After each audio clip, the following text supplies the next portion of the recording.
Hello, Dave Maddock here, giving my best to the kiteboard community and wellness community, trying to help you predict wind in the South Puget Sound.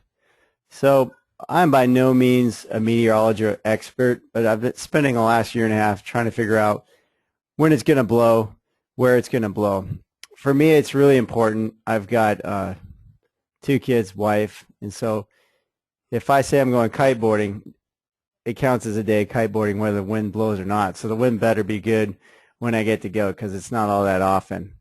So what I've done is I put together a whole bunch of, I'm just going to walk you through what I look at. Right now it's Wednesday, and I'm trying to figure out, is it going to be windy on the weekend? I've got some slight indications that it is going to be windy. And so I'm just going to walk you through a bunch of websites that I use to sort of try to dial that in and figure it out. I'll talk about the process I go through. And everyone's a little different. Everyone probably uses a little bit different sites. So anyway, this is just how I do it. And I'm not 100% accurate, but I'm getting better every time. So anyway, I usually start out at NOAA. This is where you can put in your zip code. And this is just kind of a generic website, just basic weather. This is for Tacoma Narrows area. We're down the South Sound. And what I really focus in on is you can read here kind of just a basic sort of average everyday weather forecast. But I use this area right here in this map. You can move around this map to dial in exactly where you want your forecast. So I got it zoned in on Fox Island where we're at. And more importantly, what I focus on is this hourly weather graph. I click on that. I've already got that clicked on and logged on here.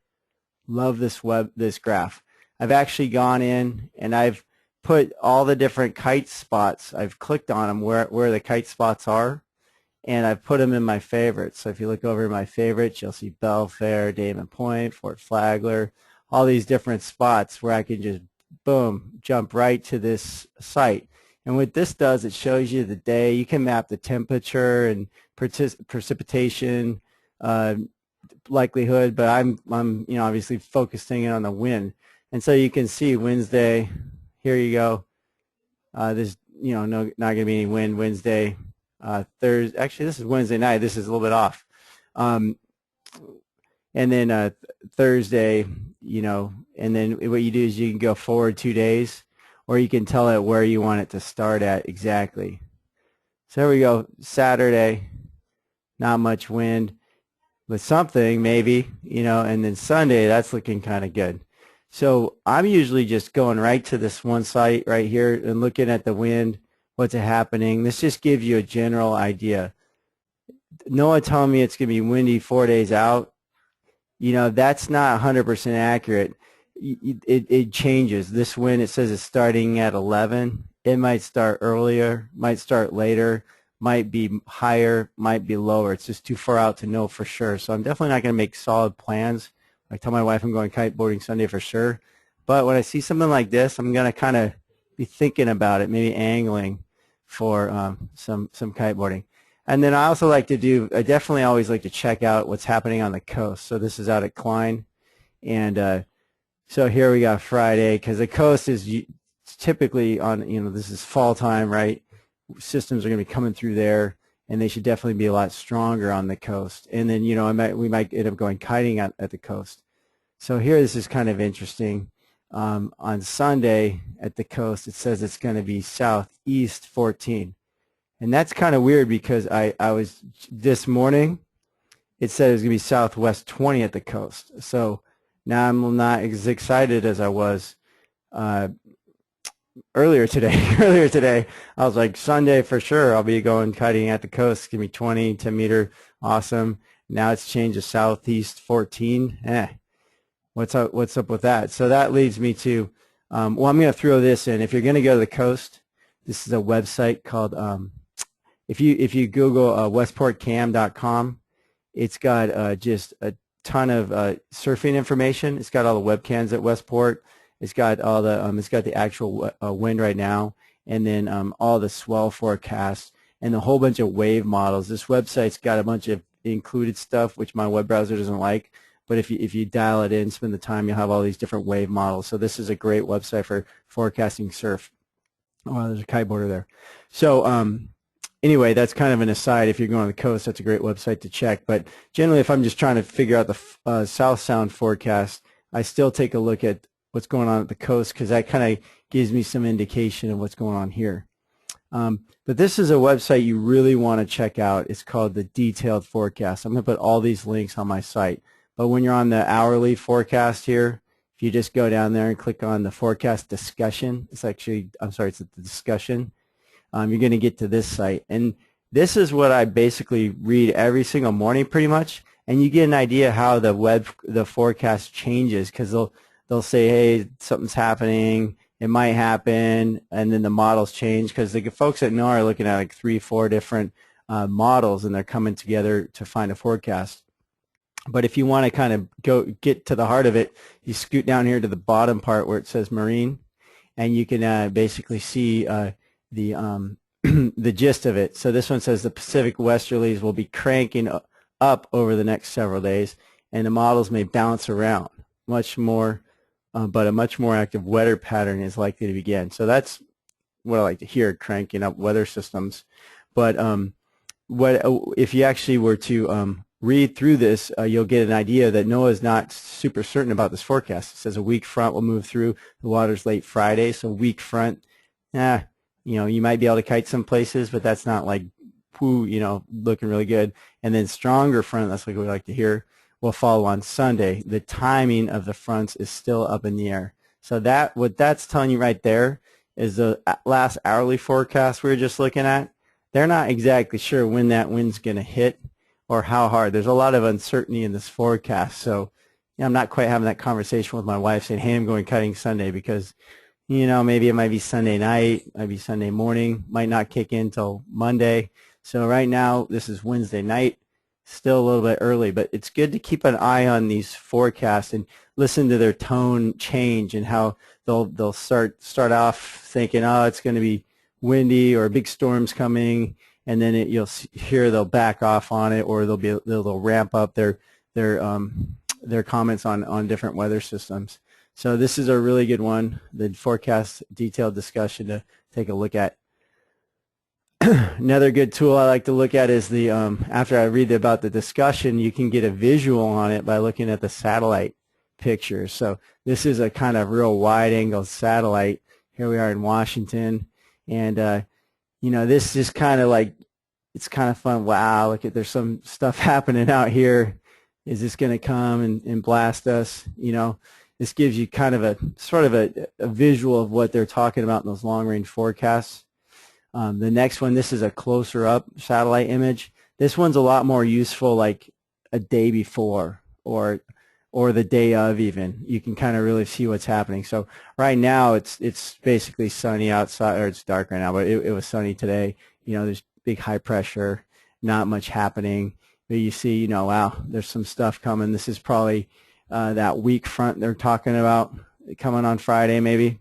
And back here, this is probably some more of that serious stuff. And, on that other one, we saw that big low whipping around there up in Alaska. So right now, I kind of just went through the long-range forecast. We've got some indication it might be good this weekend. Earlier this morning, it looked like it was going to be really good, 20 mile an hour at the coast, gung-ho on that. And then they just changed it. So now I'm kind of like, definitely, but it's worth keeping an eye on, getting kind of excited about, maybe kind of planning, sort of, maybe hopefully I'll be kiting this weekend, but not really, making huge plans. So some other tools I like to use when it gets closer to the time of kiting is closer towards the day. This is the G-spot forecast, and so this is a really cool tool where you've got the slider bar up here, and you can dial in the wind hour by hour. And so this works better and better the closer you are to the actual day. And so like right now we're trying to predict Sunday. Oops, doesn't go to Sunday, which makes sense. I mean, it's hard to really predict out that far. But on Saturday you can basically just look at well, actually some people were talking about kiting Friday, so let's take a look at Friday after work sometime, and you can kind of see that this is the color, orange is kind of the minimum you need to kite here. Doesn't really mean that it's kiteable. you know, you use these a lot and you'll see. But yeah, down here where we're at, it's just green. That doesn't look real positive. Not a lot happening on the coast. So Friday's not looking super promising. You know, I've been really excited about seeing orange on this forecast to not get any wind at all. But then at the same time, sometimes orange turns into some awesome wind. What I really like to see on this forecast, so what really helps me is the angle of the wind. You know, see this right now on Friday, it's really coming up from the southwest more. It's not as much west. And so what you'll find is these storm systems, if we go back here, they kind of, they kind of spin in this angle here, right? And so what you want to see here is you'll find them, they'll either be kind of coming up more from the south, like spinning around that way. Usually when we see that happen, it spins and the wind kind of hits up into the southeast, and it hits Whidbey Island and Marrowstone and those places up there. It might miss, sometimes it misses a south sound. It hits more north sound, more southeast. When we see the winds coming, they're still spinning in that counterclockwise motion, but when we see them coming more down from Alaska or more straight in from the west, that's when we'll see more of those convergence, and you'll see it really blast up through Belfair and the southwest spots in the South Sound. The G spots will show you that with these wind arrow directions. So on Friday, whoa, what happened there? So anyway, on Friday, this isn't looking super hot, but you never know. You know, we're a couple days out. These forecasts change quite a lot. Seeing this up in the Straits, I wouldn't bite on that. They always show something happening up there, seems like. But anyway, getting back to that, if I see really hard from the west and I see it kind of coming down northwest there, then I get really excited about Belfair, big convergence, wind ripping around the Olympics and going up from there.